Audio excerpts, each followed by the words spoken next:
নজিরবিহীন ঝাঁকুনিতে দেশজুড়ে আতঙ্ক, শক্তিশালী ভূমিকম্পে নিহত অন্তত 10, হুড়োহুড়িতে আহত কয়েকশো। সর্বোচ্চ চিকিৎসা সেবা নিশ্চিত করবে সরকার।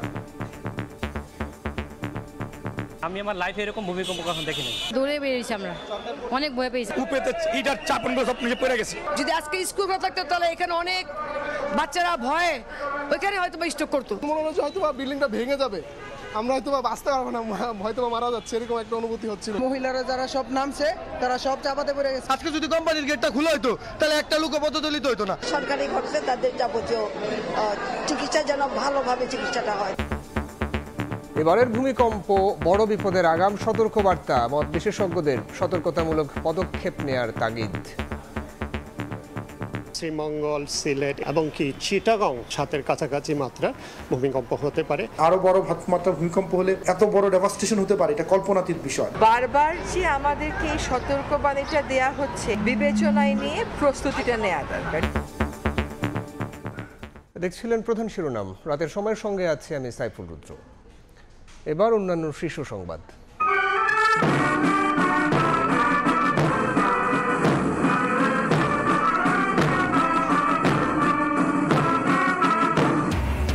নির্বাচনের মাধ্যমে শুরু হবে নতুন বাংলাদেশের যাত্রা, বললেন প্রধান উপদেষ্টা।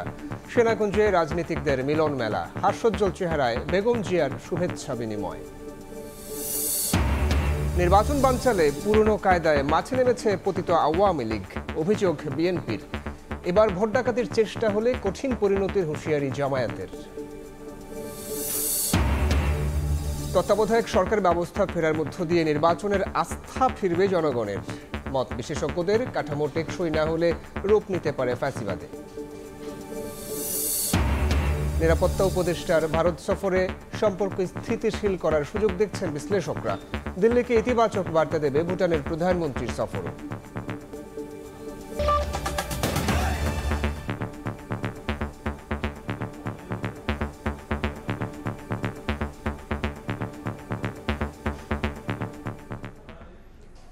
নজিরবিহীন ঝাঁকুনিতে কেঁপে উঠল রাজধানী সহ সারা দেশ। শক্তিশালী ভূমিকম্পে পুরান ঢাকায় দেয়াল ধসে প্রাণ হারিয়েছেন 3 জন। এছাড়া মুগদায় নির্মাণাধীন ভবনের রেলিং খসে এক নিরাপত্তা কর্মীর মৃত্যু হয়েছে। এদিকে ঢাকার বাইরে মারা গেছেন আরও 6 জন। বিভিন্ন স্থানে হেলে পড়েছে ভবন, আতঙ্কে লাফিয়ে পড়ে এবং হুড়োহুড়িতে আহত হয়েছেন কয়েকশো।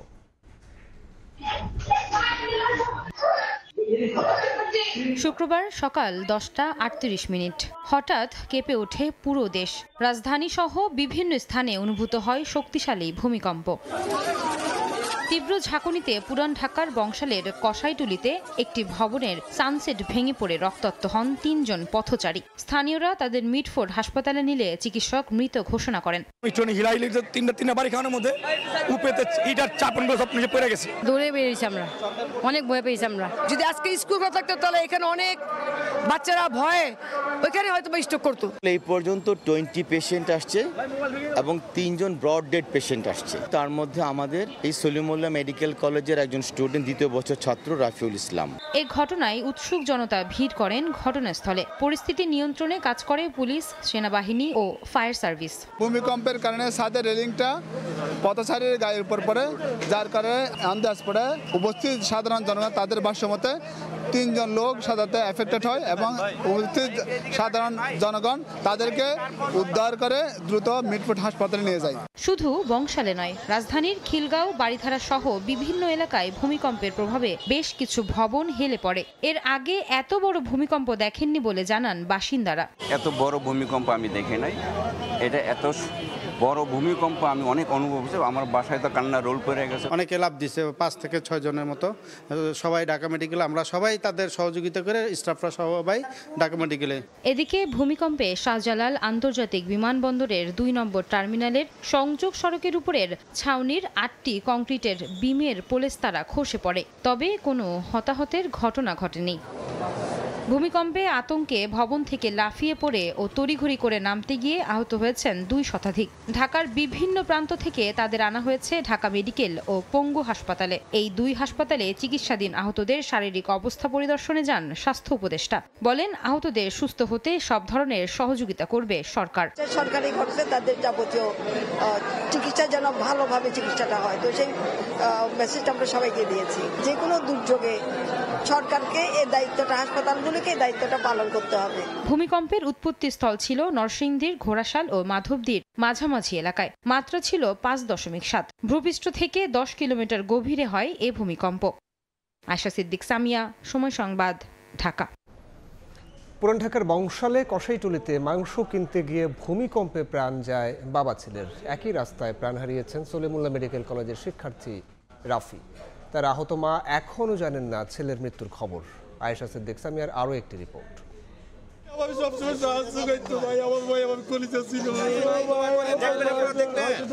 মাংস খেতে পছন্দ করত 13 বছর বয়সী রিমন। অন্য সব শুক্রবারের মতো বাবা আব্দুর রহিম ছেলের হাত ধরে মাংস কিনতেই বেরিয়েছিলেন, কিন্তু কে জানতো এই যাত্রাই হবে শেষ যাত্রা। মুহূর্তেই ঝাঁকুনিতে তছনছ হয়ে গেছে পুরো পরিবার। কথা ছিল জুমার নামাজের পর বাসায় ফিরে একসাথে দুপুরের খাবার খাবেন তারা, কিন্তু বংশালের কসাইটুলির এই পথেই হলো বাবা ছেলের শেষ যাত্রা। ভূমিকম্পে একটি জরাজীর্ণ ভবনের সানসেট ভেঙে সরাসরি মাথার উপর পড়লে ঘটে এই দুর্ঘটনা। একই দিন একই পরিবারের 2 সদস্যকে হারিয়ে কান্নায় ভেঙে পড়েন পরিবারের সদস্যরা। সুস্থ মানুষ তারা, তাদের এরকম ভাবে বাবা এত কষ্টকর ক্লাস 6 এ পড়তো। রিমন ও তার বাবার মতো ওই গলিতে প্রাণ হারিয়েছে স্যার সলিমুল্লাহ মেডিকেল কলেজের 2য় বর্ষের শিক্ষার্থী রাফিউল ইসলাম রাফি। মায়ের সঙ্গে বাসায় ফিরছিল সে। পরবর্তীতে গুরুতর আহত অবস্থায় রাফির মাকে হাসপাতালে ভর্তি করা হয়। ছেলের মৃত্যুর খবর এখনো জানেন না হতভাগ্য মা। এদিকে শুধু বংশালের এ ঘটনায় নয়, ভূমিকম্পের ঘটনায় আহত হয়ে ঢাকা মেডিকেলে চিকিৎসা নিচ্ছেন এই মায়ের বড় সন্তান। পরিবারের একমাত্র উপার্জনক্ষম ছেলের এমন দশায় দিশেহারা মা। আমার পোলার মাথাটা এই হাতের লগে এই জায়গাটি নিচে গেছে গা, আর পা 2টা আমার পোলার ভাঙ্গা আছে গা। আমার এই পোলাই আমার সম্ভব। 5.7 মাত্রার ভূমিকম্প নতুন করে ভাবাচ্ছে রাজধানীবাসীকে। এই বিল্ডিংটার সাথে হেলে গেছে। যা পরিস্থিতি আজকে দাঁড়াইছে, এটা যদি 20 থেকে 25 সেকেন্ডে চলে যায়, কি দশা হবে আমরা নিজেরাও জানি না। 5.7 মাত্রার ভূমিকম্প তুলনামূলক তেমন ভয়াবহ হবার কথা নয়, কিন্তু এই মাত্রায় ভূমিকম্পেই যে দশা হলো খোদ রাজধানীর, তাতে এই শহর নিয়ে ভাবতে হবে নতুন করে। আয়েশা সিদ্দিক সামিয়া, সময় সংবাদ, ঢাকা। এ নিয়ে আলোচনার জন্য স্টুডিওতে আছেন আয়েশা সিদ্দিক সামিয়া। যাচ্ছি তার কাছে। সামিয়া, স্বাগত জানাচ্ছি আপনাকে। আপনি আজ সকাল থেকেই ভূমিকম্পের ক্ষয়ক্ষতি এবং ভূমিকম্পের বিষয় নিয়ে প্রতিবেদন তৈরি করেছেন, দেখেছেন, মাঠে ছিলেন। একটু জানতে চাই আজকে সারাদিনের আপনার অভিজ্ঞতা। সাইফুল রুদ্র, ধন্যবাদ আপনাকে। আজকে সারাদিনের থেকে একটু বলি যে আমি আমার এই ছোট্ট জীবনে আসলে এখন পর্যন্ত বেশ কয়েকটি বড় ভূমিকম্প দেখতে পেরেছি, এবং এবারের যে ভূমিকম্পটা বাংলাদেশ দেখলো, আমি দেখলাম, এবং এটা কিন্তু আসলে ভাবনারও বাইরে গিয়েছিল এই ভূমিকম্পটা। এর মাত্রা ছিল 5.7 এবং এর উৎপত্তিস্থল ছিল কিন্তু বাংলাদেশের নরসিংদীতে, যার ফলে আসলে এই যে ঢাকা সহ আশেপাশের যে অঞ্চলের এলাকায় ভূমিকম্প আসলে উপলব্ধি হয়েছিল, তারা কিন্তু আসলে এই কারণেই ভূমিকম্পগুলো বেশি অনুভূত হয় তারা, কারণ এটা বাংলাদেশি উৎপত্তিস্থল। আমরা আসলে একটি কার্ড দেখে আসি। শুরুতে আমরা একটি তথ্য দেখে আসব, সেখানে আসলে দেখব যে আজকের এই ভূমিকম্পের ক্ষয়ক্ষতিগুলো কি হয়েছে। আজকে সারা দেশে সব মিলিয়ে এখন পর্যন্ত 10 জনের নিহতের খবর আমরা কিন্তু পেয়েছি, যার মধ্যে রাজধানীতে এখন পর্যন্ত 4 জন নিহতের ঘটনা আছে, এবং নারায়ণগঞ্জ ও নরসিংদী মিলিয়ে 6 জনের মৃত্যুর খবর কিন্তু আমরা পেয়েছি সকাল থেকে। এবং পাশাপাশি একটু বলি যে এই ভূমিকম্পর ফলে মানুষের মধ্যে একটা এত জোরে ভূমিকম্প হয়েছে যে একটা আতঙ্ক তৈরি হয়, এবং সে সময় কিন্তু তারা হুড়ুহুড়ি করে তাদের বিল্ডিং থেকে, বাসা থেকে বের হওয়ার চেষ্টা করে। সে সময়ও বেশ কয়েকজন আহত হন, এবং তারা কিন্তু আসলে হাসপাতালে চিকিৎসা নিতে যান, এমনও পরিস্থিতি তাদেরকে পড়তে হয়েছে। একটু জানিয়ে রাখি যে বিভিন্ন স্থানে, পুরান ঢাকা সহ, বাড্ডা সহ রাজধানীর বিভিন্ন স্থানে আমরা দেখেছি যে একটি ভবন আরেকটি ভবন ভবনের উপর হেলে পড়েছে এবং কিংবা একটি ভবন নিজে সে আর কি হেলে পড়েছে। তো এই দৃশ্য কিন্তু আমরা দেখতে পেরেছি। এই ভবন হেলে পড়ার পরে যে স্থানীয়রা আছে তাদের মধ্যে কিন্তু আসলে এক ধরনের আতঙ্ক তৈরি হয়েছে। তারা ওই বাসায় যারা থাকে স্থানীয়রা তারাও ভয় পাচ্ছেন, যেমনটা আমাদেরকে বলছিলেন। এবং পাশাপাশি আমরা আজকে সকাল থেকে বিভিন্ন স্থানে ঘুরেছি আসলে এই ভূমিকম্পের খবর সংগ্রহের ক্ষেত্রে। তখন আমরা দেখেছি ঢাকা মেডিকেল এবং পঙ্গু হাসপাতালে কিন্তু আমাদের যে স্বাস্থ্য উপদেষ্টা আছেন তিনি ঘুরেছেন এবং হতাহতদের খবর তিনি জেনেছেন। সে সময় কিন্তু আসলে এই যে আহতদের সর্বোচ্চ চিকিৎসা সেবা নিশ্চিত করবে এমনটি কিন্তু আসলে বলেছিলেন স্বাস্থ্য উপদেষ্টা। এবং জানিয়ে রাখি যে আজকে সারাটা দিন কিন্তু বিভিন্ন সময়ে আসলে আমরা এটা দেখেছি এবং পাশাপাশি এই যে আমরা দেখছি পঙ্গু হাসপাতালের কথা মাত্রই বললাম এবং এই পঙ্গু হাসপাতালে আমাদের আরও একটি সহকর্মী আছেন শফিকুজ্জামান রুবেল এবং তিনি কিন্তু সেখানকার পরিস্থিতি জানাবেন। আমরা সরাসরি যাচ্ছি রুবেলের কাছে।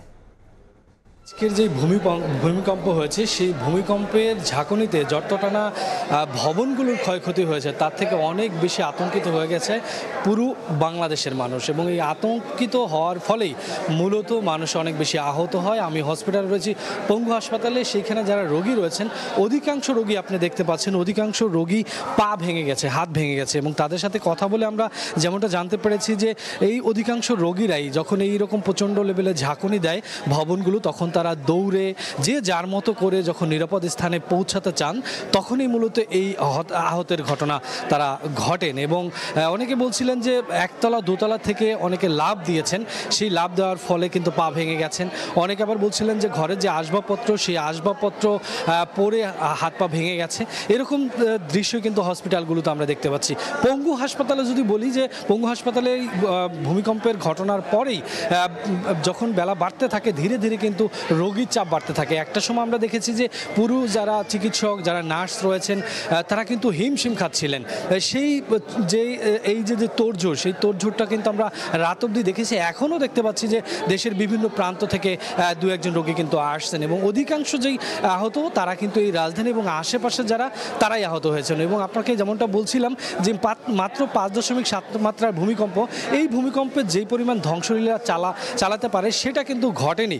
তবে যেই ভবন হেলে পড়েছে, ভবনের যেই ঝাঁকুনি ছিল কাঁপুনি ছিল তার ফলে মানুষের মধ্যে যেই ধরনের ভয় সৃষ্টি হয়েছে সেই ভয়ের কারণে মানুষ যখন বের হতে গিয়েছেন তখনই মূলত এই যে এই হতাহতের ঘটনা ঘটেছে।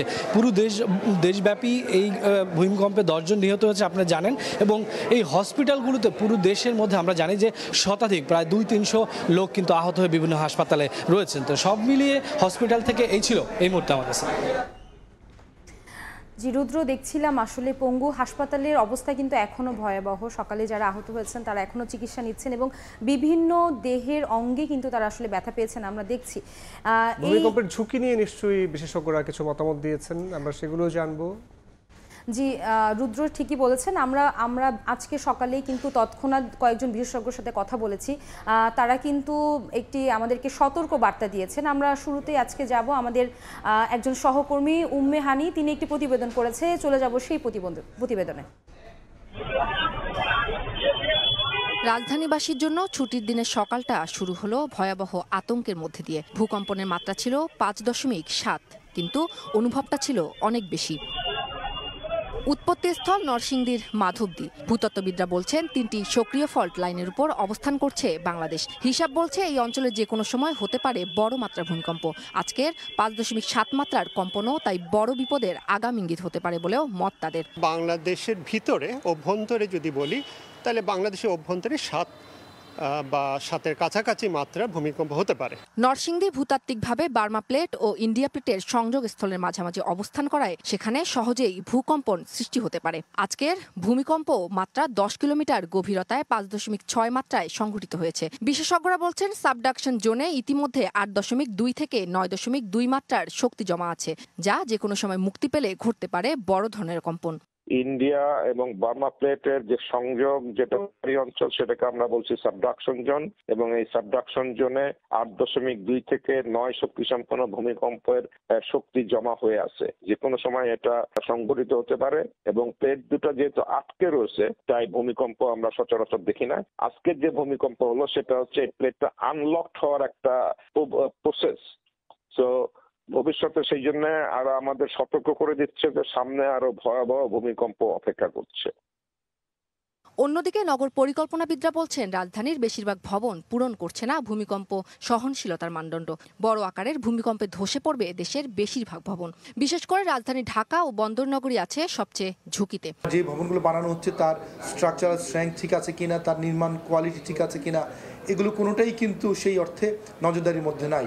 রাজধানীতে আয়োজিত এক অনুষ্ঠানে ভূমিকম্পের ঘটনায় উদ্বেগ প্রকাশ করেন পরিবেশ উপদেষ্টা। যেসব ভবন ভূমিকম্প টেকসই না সেগুলোর ব্যাপারে সতর্কতামূলক পদক্ষেপ নেয়ার তাগিদ দেন তিনি।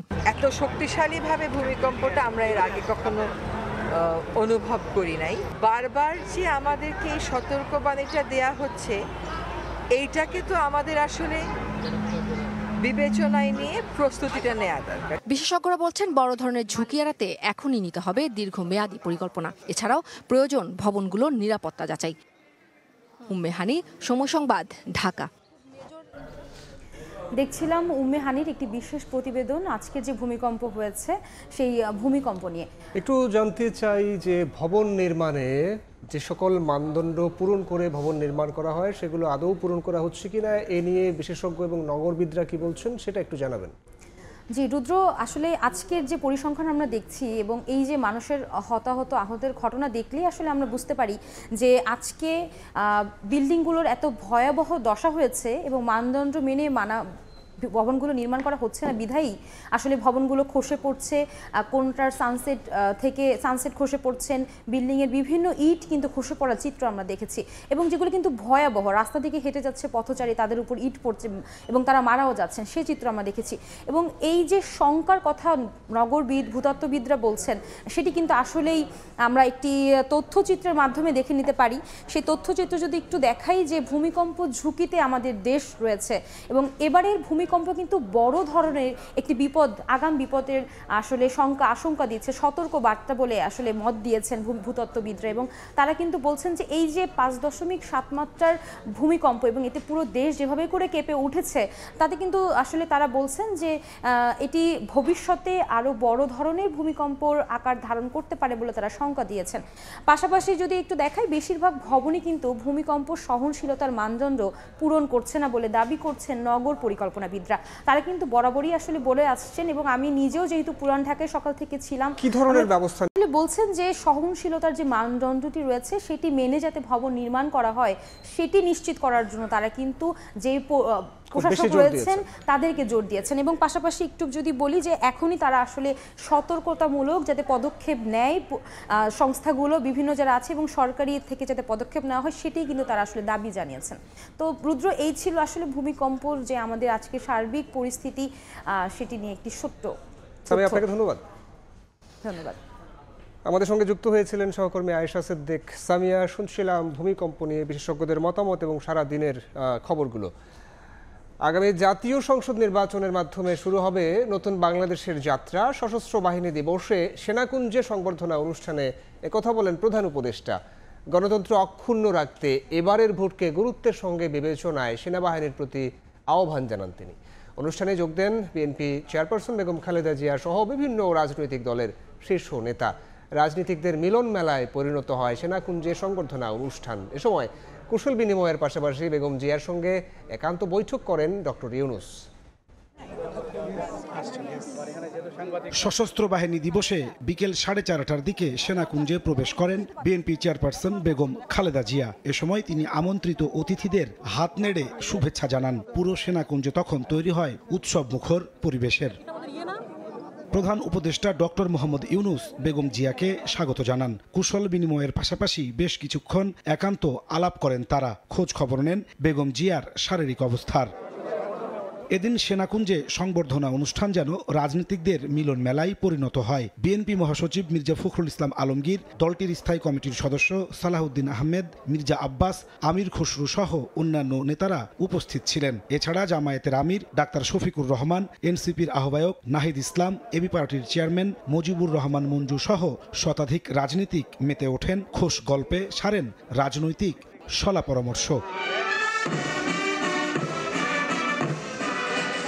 এর আগে বিকেল 4টার দিকে সেনাকুঞ্জে প্রবেশ করেন প্রধান উপদেষ্টা ডক্টর মোহাম্মদ ইউনূস। আমন্ত্রিত অতিথিদের হাত নেড়ে শুভেচ্ছা জানান তিনি। প্রধান উপদেষ্টা মঞ্চে ওঠার সঙ্গে সঙ্গে বেজে ওঠে জাতীয় সঙ্গীত। পরে ভূমিকম্পে নিহতদের স্মরণে 1 মিনিট নীরবতা পালন করা হয়।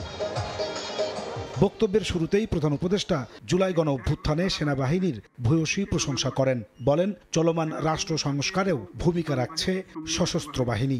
2024-এর ছাত্র জনতার অভ্যুত্থান ও চলমান দেশ পুনর্গঠন ও সংস্কারের কাজেও সশস্ত্র বাহিনী বরাবরের মতোই মানুষের পাশে দাঁড়িয়ে অব্যাহতভাবে দেশের মানুষের আস্থার প্রতিদান দিয়ে যাচ্ছে। আমি বিশ্বাস করি গণতান্ত্রিক ও নিয়মতান্ত্রিক নেতৃত্বের প্রতি অনুগত বাংলাদেশ সশস্ত্র বাহিনী তাদের পেশাগত দক্ষতা ও দেশপ্রেমের সমন্বয়ে দেশের জন্য ত্যাগ ও তৎপরতার এই ধারাবাহিকতা অক্ষুণ্ণ রাখবে। প্রধান উপদেষ্টা বলেন, নির্বাচনের মাধ্যমে নতুন বাংলাদেশের যাত্রা শুরু হবে। আগামী জাতীয় সংসদ নির্বাচন শান্তিপূর্ণ ও উৎসব মুখর করতে সেনাবাহিনী সঠিক ভূমিকা পালন করবে বলেও প্রত্যাশা তার। আমরা শিগগিরই একটা নির্বাচনের দিকে যাচ্ছি, তার প্রস্তুতি। এই নির্বাচনের মাধ্যমে আমরা নতুন বাংলাদেশের পথে যাত্রা করব। বাংলাদেশের গণতান্ত্রিক উত্তরণে আসন্ন নির্বাচন একটি গুরুত্বপূর্ণ অধ্যায় হিসেবে বিবেচিত হবে। আমার সুদৃঢ় বিশ্বাস এটি নির্বিঘ্ন ও উৎসব মুখর নির্বাচন হবে। এর আয়োজনে সশস্ত্র বাহিনীর সদস্যগণ দক্ষতা ও পেশাদারিত্বের সাথে এই মহান দায়িত্ব পালন করবে। সেনাবাহিনীকে যুগোপযোগী করে গড়ে তুলতে প্রয়োজনীয় পদক্ষেপ নেওয়ার কথা জানান প্রধান উপদেষ্টা। আগামী জাতীয় সংসদ নির্বাচনের আগে এটি শেষ সশস্ত্র বাহিনী দিবস। তাই আগামী নির্বাচন উৎসব মুখর ও শান্তিপূর্ণ করতে প্রধান উপদেষ্টা ডক্টর মোহাম্মদ ইউনূস সহায়তা চেয়েছেন সেনাবাহিনীর। আর এখানে আগত অতিথি ও রাজনীতিবিদদের প্রত্যাশা, নির্বাচনকালীন সংকট মোকাবেলায় সবার আগে এগিয়ে আসবে বাংলাদেশ সেনাবাহিনী। নাজমুস সালেহী, সময় সংবাদ, ঢাকা। রাতের সময় আরও থাকছে। সরবরাহ বাড়ায় রাজধানীতে 20 থেকে 40 টাকা পর্যন্ত কমেছে সবজির দাম। কমতির দিকে মাছ ও মুরগির বাজারও, উচ্চ মূল্যে স্থির পেঁয়াজের দর। নির্বাচন ঠেকাতে আওয়ামী লীগ পুরনো কায়দায় আবারও আগুন সন্ত্রাসে নেমেছে বলে অভিযোগ করেছেন বিএনপির স্থায়ী কমিটির সদস্য ডাক্তার এজেডএম জাহিদ হোসেন। সকালে রাজধানীতে জাতীয় প্রেস ক্লাবে মৎস্যজীবী দল আয়োজিত আলোচনা সভায় কথা বলেন তিনি। যাদের 94-95 কথা মনে আছে, তাদের মনে থাকার কথা শেরাটন হোটেলের সামনে দ্বিতল 2 তলা বিআরটিসির বাসের মধ্যে গান পাউডার দিয়ে 11 জন মানুষকে পুড়িয়ে মারা হয়েছিল 174 দিন হরতাল করে। সেই সময়কার যারা করেছিল তারাই দেখেন আজকে বিচারের রায় হবে, সেটার আগে এবং পরে বিভিন্নভাবে দেশের মধ্যে বিশৃঙ্খলা উচ্ছৃঙ্খলা এবং সেই পুরনো কায়দায় আগুন সন্ত্রাসকে আবার তারা মাঠে নেমেছে। এবারের নির্বাচনে সরকার ও প্রশাসনকে নিরপেক্ষ থাকতে হবে। পক্ষপাতিত্ব ও ভোট ডাকাতির চেষ্টা করলে কঠিন পরিণতি ভোগ করতে হবে বলে হুঁশিয়ারি দিয়েছেন জামায়াত ইসলামের সেক্রেটারি জেনারেল মিয়া গোলাম পরোয়ার। সকালে খুলনার ডুমুরিয়া শাহপুরে ছাত্র গণজমায়েতে একথা বলেন তিনি। ভোট কেটে ভোট কেন্দ্র দখল করে দিনের ভোট রাতে করলে কি পরিণতি হয় দেখেছেন না? প্রধান নির্বাচন কমিশনকে জেলে যেতে হয়েছে, প্রধান বিচারপতিকে জেলে যেতে হয়েছে, বায়তুল মোকাররমের খতিবকেও পালা যেতে হয়েছে। ফলে ওসি, ডিসি, এসপি এখন ওই আন্তর্জাতিক ট্রাইব্যুনালে পুলিশের কমিশনাররাও এখন চোখের পানি ফেলতেছে।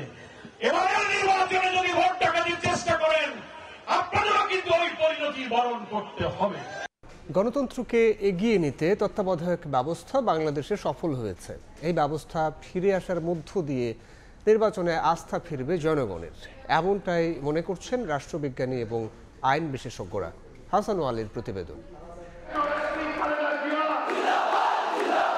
2011 সালে আপিল বিভাগের রায়ে তত্ত্বাবধায়ক সরকার ব্যবস্থা বাতিলের পর থেকে রাজপথে নামে বিএনপি, জামায়াত সহ তৎকালীন বিরোধী দলগুলো, যার অংশ হিসেবে 14 সালে নির্বাচনে বর্জন করে বিএনপি নেতৃত্বাধীন জোট। 18 সালে নির্বাচনে অংশ নিলেও 24 সালে আবারও বয়কট করে ভোট। একই সঙ্গে রাজপথে তত্ত্বাবধায়ক সরকারের অধীনে নির্বাচনের দাবিতে সোচ্চার ছিল দলগুলো। সেই নির্বাচনটা হতে হবে নিরপেক্ষ সরকারের অধীনে। অবশেষে ফিরল কাঙ্ক্ষিত সেই তত্ত্বাবধায়ক ব্যবস্থা। আওয়ামী লীগ সরকারের আমলে সংবিধানের ত্রয়োদশ সংশোধনী বাতিলের রায় অবৈধ ঘোষণা করে নির্বাচনকালে নির্দলীয় তত্ত্বাবধায়ক সরকার ব্যবস্থা পুনর্বহালের সিদ্ধান্ত দিয়েছে সর্বোচ্চ আদালত। এর মধ্য দিয়ে সংবিধানে স্বয়ংক্রিয়ভাবে তত্ত্বাবধায়ক সরকার ব্যবস্থা ফিরলেও আসন্ন ত্রয়োদশ জাতীয় সংসদ নির্বাচন হবে অন্তর্বর্তী সরকারের অধীনেই। তত্ত্বাবধায়ক ব্যবস্থা বাতিল না হলে কর্তৃত্ববাদ ফিরে আসতো না বলে মনে করেন রাষ্ট্রবিজ্ঞানের এই শিক্ষক। তত্ত্বাবধায়ক সরকার ব্যবস্থা যদি আপনি বাতিল না করতেন, হয়তোবা ফেসিবাদ কর্তৃত্ববাদ বাংলাদেশে ফিরে আসতো না। এই রায়ের মাধ্যমে মানুষের আস্থা ফিরে আসবে।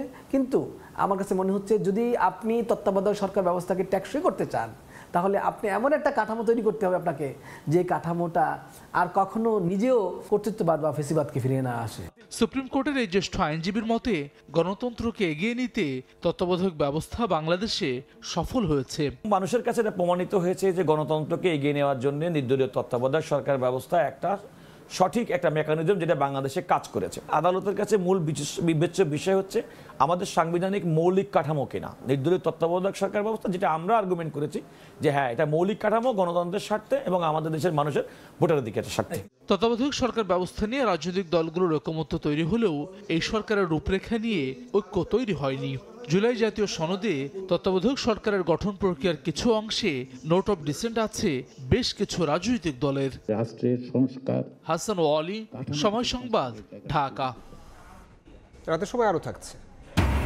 পাকিস্তানের পাঞ্জাবে কারখানায় ভয়াবহ বিস্ফোরণ, ধ্বংসস্তূপ থেকে 17 জনের মরদেহ উদ্ধার, গ্যাস লিকেজ থেকে দুর্ঘটনা বলে ধারণা।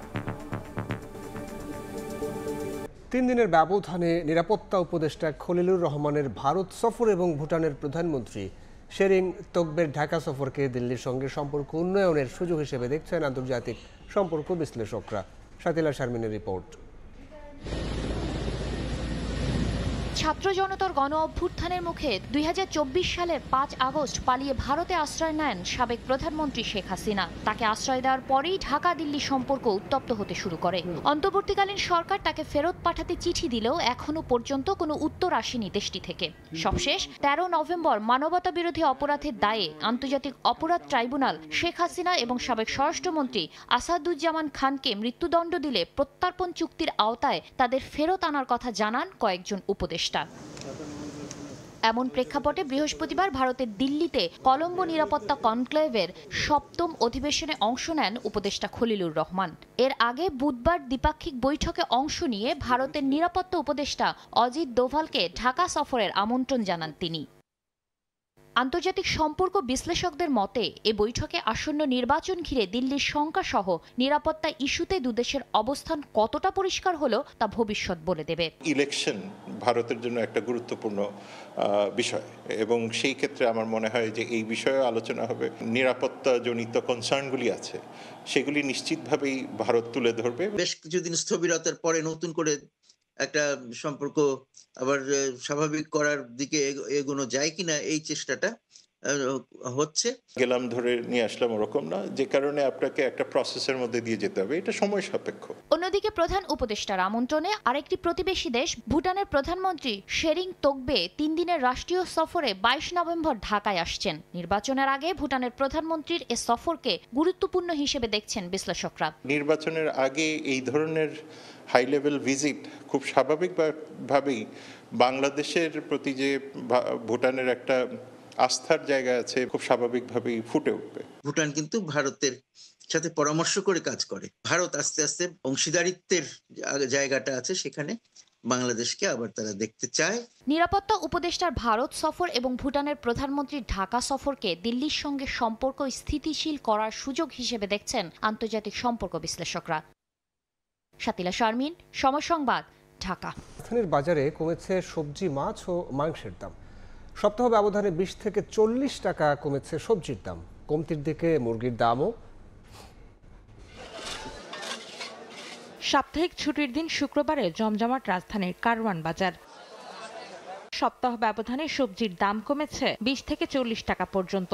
বিক্রেতারা বলছেন সরবরাহ বাড়ায় কমেছে দাম। পর্যাপ্ত শীতের সবজি আছে, কিন্তু সেগুলো সব বড়লোকের জন্য, গরিবের জন্য না। শীতের সিজন অনুযায়ী সবজির দাম আজ পর্যন্ত কমতেছে না, এজন্য আমরা খুবই হতাশ। কমেছে সব প্রজাতির মাছের দাম, কিন্তু উচ্চ দামেই বিক্রি হচ্ছে ইলিশ। ইলিশ মাছ দেখার জন্য, আসলে খাওয়ার জন্য না। অন্যান্য মাছের মাছ অনেক সস্তা আছে। 10 টাকা কমে ব্রয়লার বিক্রি হচ্ছে 160 টাকা। গেছে সপ্তাহে এই সপ্তাহে মুরগির দাম অনেক কমার কারণে আমাদের খুচরা সেলও বাইরে গেছে। বাজারে আগের দামে স্থির রয়েছে পেঁয়াজের বেচাকেনা। অন্তরা সেন, সময় সংবাদ, ঢাকা। দেখছেন রাতের সময়। পাকিস্তানের পাঞ্জাবে একটি কারখানায় ভয়াবহ গ্যাস বিস্ফোরণে অন্তত 17 জন নিহত হয়েছে, আহত হয়েছেন আরও 7 জন। পাঞ্জাব প্রদেশের কমিশনার জানিয়েছেন, স্থানীয় সময় শুক্রবার ভোরে বিস্ফোরণের পরপরই কারখানাটিতে আগুন ধরে যায় এবং দ্রুত পাশের 3টি কারখানায়ও তা ছড়িয়ে পড়ে। গ্যাস লিকেজ থেকে আগুনের সূত্রপাত বলে প্রাথমিকভাবে ধারণা করা হচ্ছে। এ পর্যায়ে শীর্ষ সংবাদ জানাবো আরও একবার।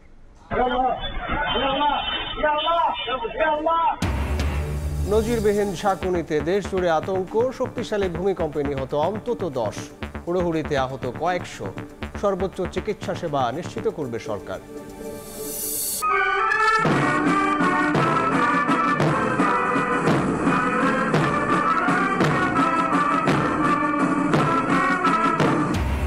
নির্বাচনের মাধ্যমে শুরু হবে নতুন বাংলাদেশের যাত্রা, বললেন প্রধান উপদেষ্টা। সেনাকুঞ্জে রাজনীতিকদের মিলন মেলা, হাস্যোজ্জ্বল চেহারায় বেগম জিয়ার শুভেচ্ছা বিনিময়। এবং নির্বাচন বানচালে পুরনো কায়দায় মাঠে নেমেছে পতিত আওয়ামী লীগ। অভিযোগ বিএনপির, এবার ভোট ডাকাতির চেষ্টা হলে কঠিন পরিণতির হুঁশিয়ারি জামায়াতের।